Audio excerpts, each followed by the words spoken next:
163 Radnor Street, Manchester doesn't exist anymore, and these two horses certainly don't answer to the names of Lily and Olga Barton. And if Harry Porter is alive and well, he's not in this Balham funeral parlour. In Cecil Street, Manchester, there's just a gap in the wall where the Angoys and Barkers should be. A couple of peculiar coincidences surround the Barkers, the Angoys, the Bartons, and Mr. Harry Porter. First, they're all registered to vote in a general election next Monday. And second, none of them seem to exist. Tonight, Weldon Action sets out on the trail of the vanishing voters.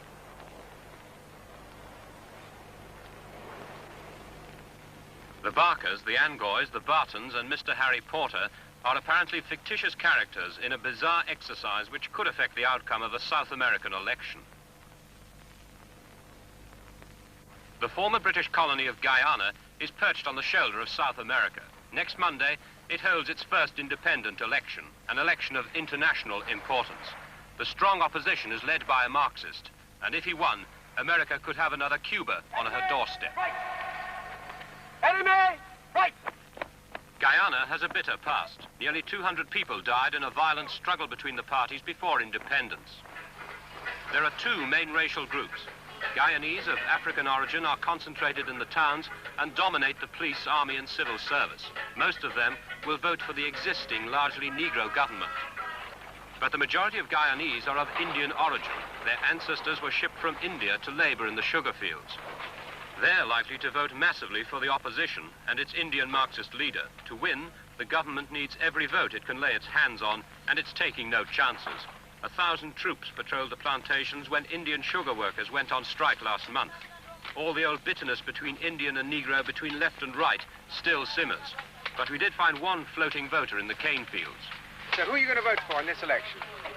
Well, as for now, I can't say yet. Because I did not consider my mind yet who I'm going to vote for. But later on, and I'll see whoever my mind choose to vote for.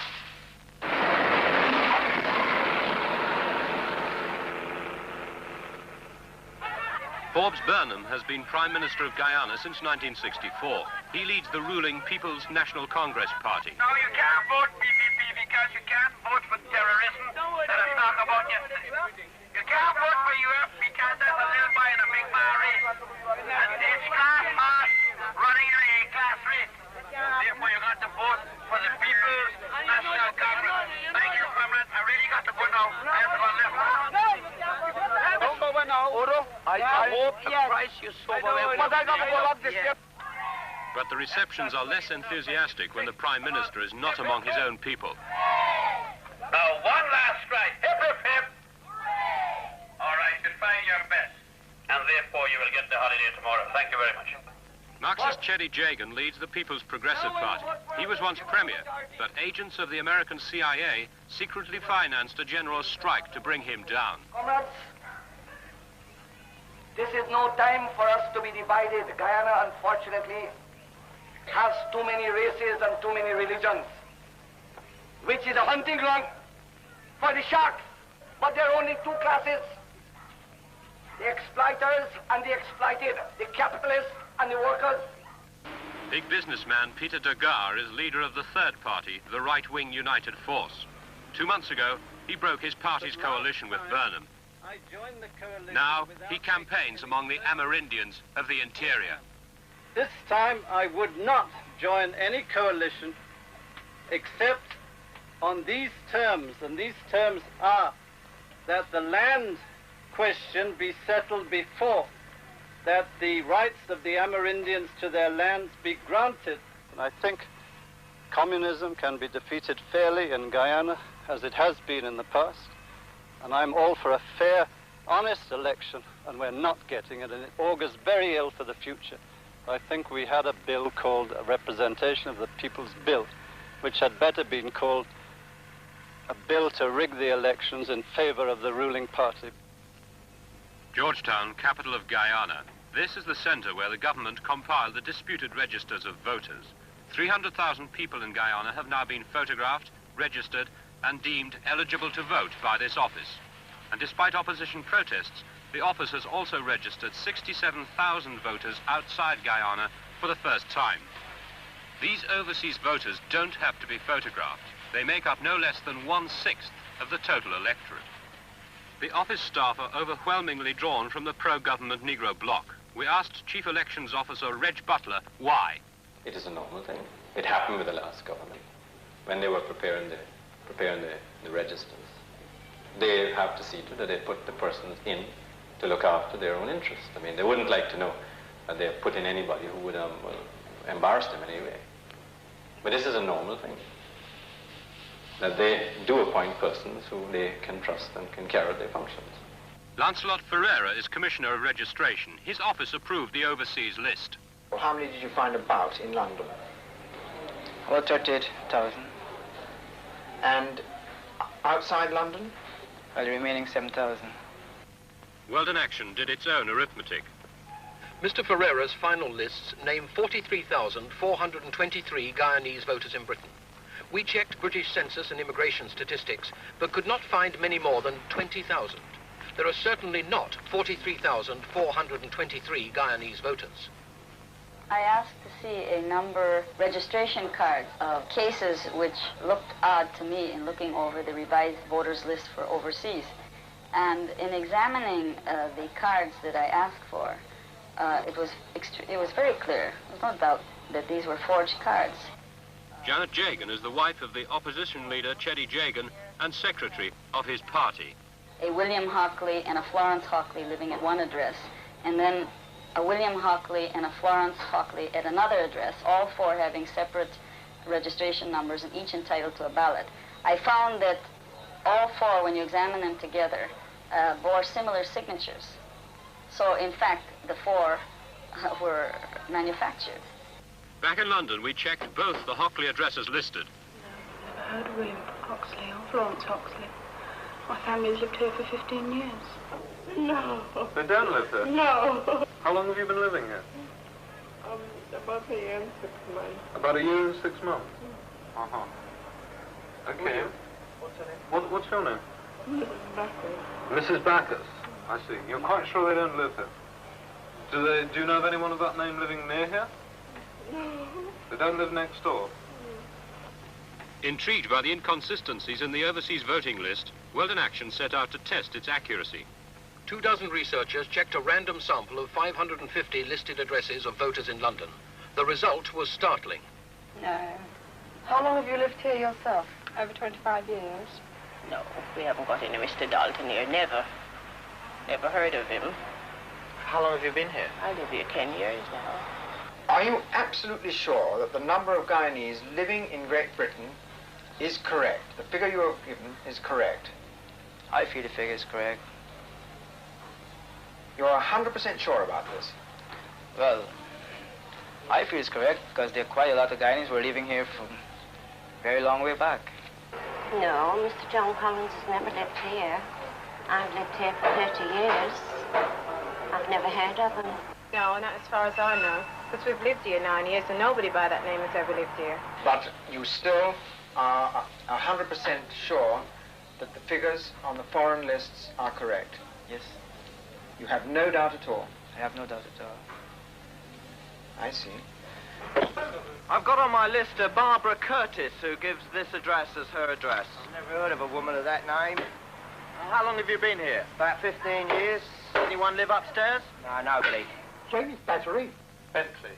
No, I never heard of him. I see. How long have you been living here? For 15 years now. Are you sure? James Bentley? Don't know the name at all.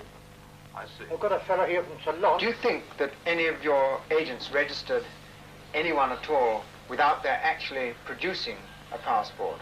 I cannot say that for certain because I'm not living abroad, but I will feel that they will carry the instructions as I given them in the correct manner. In fact, nearly half the 550 addresses we visited had never heard of the Guyanese voters who should have been there. And our researchers found even more extraordinary examples. In London's East End, voters Yearwood, Howard and Ned should have been living at 16, 20 and 22 Rendlesham Road. Demolition began here a year ago and a school is being built on the site. 14 Homer Road, 15 and 16. More voters should live here, but the three houses were council padlocked 2 years ago. Examples like this cropped up all over London. Using the A to Z street guide, we set off for South London to find 15 Vant Road, Tooting. We found numbers 19 and 17, but there was an old established builder's yard where number 15 and Miss Gladys Cooper should have been. We checked the correctness of the addresses to ensure that if an address is being given, it actually exists. That's the reason for checking the A to Z. If someone says that well, he resides at a particular lot in a particular street, particular address, we check the address to ensure that exists. Are you sure that all the addresses exist? Well, I actually didn't do the checking myself, but my staff did it. And I have confidence in them. I felt that they've done a good job. And it was also unlikely that Gladys Foster ever lived at 32 Arvin Road, Islington. The houses here made way for the railway in 1874.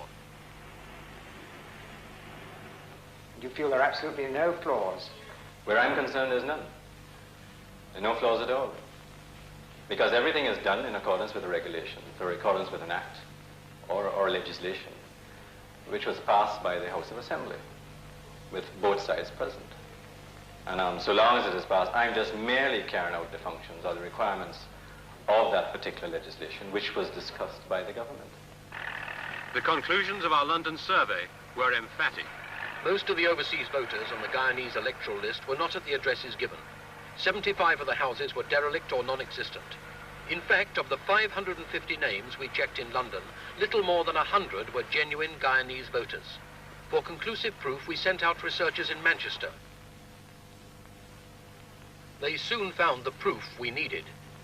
Cecil Street, Manchester. Here, there should be 60 Guyanese voters. We looked very hard, but we couldn't find a single one. And where Radnor Street, Pindar Street, and 30 Guyanese were supposed to be, only a pub survived the bulldozers.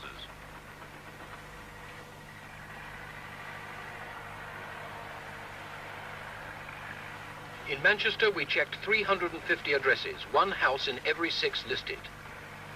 50%, a full half of these houses didn't even exist. We found only one genuine voter for every 20 listed. Our total survey in London and Manchester proves beyond doubt that the list of overseas voters in the Guyana election is a massive fabrication. When the British left Guyana in 1966, a special election commission was set up to supervise voting and guard against corruption. But in recent months, the Burnham government has whittled away the commission's power. Although the 3 major parties each appoint a member, the chairman also has a vote, and the election commission is now deadlocked. The chairman, Sir Donald Jackson, is a former High Court judge. It is not for me to inquire, and in point of fact, I do not go about looking for faults. I try to find out the best in everyone so that I may improve my own imperfections. Well, I will start out by presuming that they are correct. And if information comes to me, which I am sure about, that there is something wrong, and it has been proved to me, then I will say, oh, I'm so very sorry that this is so. I never expected this. But I don't start out by presuming that a person would perform his act without impartiality or without good judgment. I don't assume that at all. Otherwise, one would get to wrong conclusions. With this government, the poor class of people get poorer, and the rich class of people get richer. In the rice fields around Georgetown, the Indian peasants are frustrated and angry. Hard, look up, very hard. Look, all these walking in the mud, and we haven't seen anything at all. Some of us hardly getting food. A lot of people suffering bad. Walking from 7 to 7 in the mud, day and night. In the peasant villages, Chetty Jagan's orators are whipping up indignation. That insofar as people overseas are going to have a preponderating voice in the choice of candidates at the next election, the people of Guyana must be fighting for the electoral sovereignty.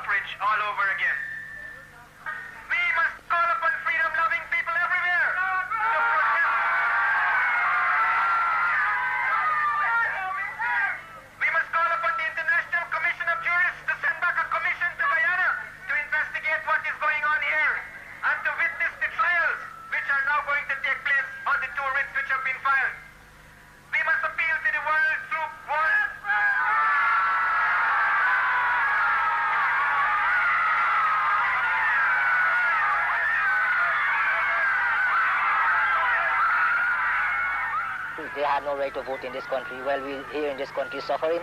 A day out of the way, they're making their money that side, and we in this country are punishing. So they see why they should vote from that side to this country. We don't vote for them, why they vote for we? You see? I don't see why there is such thing like that. They have no interest in this country, why they vote from there to here? We the people live here, we see what happened here. We know why the problem for we. It's not fair to me for one reason, because the people I'm outside, I don't see what kind of interest they got in this country, that they must vote for this country, and they got no interest in this country. We, the people who live in the country, we must vote for the country, not them people outside. Well, the whole thing is completely immoral, in the sense that never in the history of any country has there been such a big slice of the electorate coming from outside. I think in the UK and the United States, where this is allowed, it's done to a very small extent, maybe 1% of the vote. The opposition leader, Chetty Jagan. They have no connection with Guyana, save that they may have been born here. They don't live here, they don't pay any taxes here, they don't even know what's going on in Guyana. And the fact of the matter is that the foreign vote is likely to decide the electoral results at this election. In other words, who will be the government of Guyana? This whole thing is immoral. This is just another of the gimmicks being used by the opposition. At first they said we would not hold elections. Then secondly, Forbes Burnham, Prime Minister. They said we would use voting machines. Now voting machines have not been used. They've got to find another gimmick, and the gimmick now is the overseas vote, which is something that is provided for under the Constitution. I'm not in any way concerned about that. And I give politicians who are losing the right to find gimmicks. This is a pretty serious gimmick in one sense, because unless I'm wrong, there are 67,000 foreign voters. Not foreign voters. There are Guyanese resident overseas entitled to vote under the Constitution. Okay, fair enough. 67,000 people have been registered overseas. They are eligible to vote in this election. This forms 1/6 of your electorate.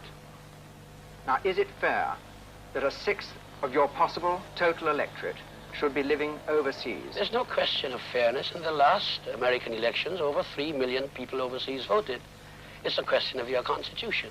If your Constitution permits your residents overseas to vote, they are entitled to vote. What is all this nonsense about fairness? Can the Constitution be unfair?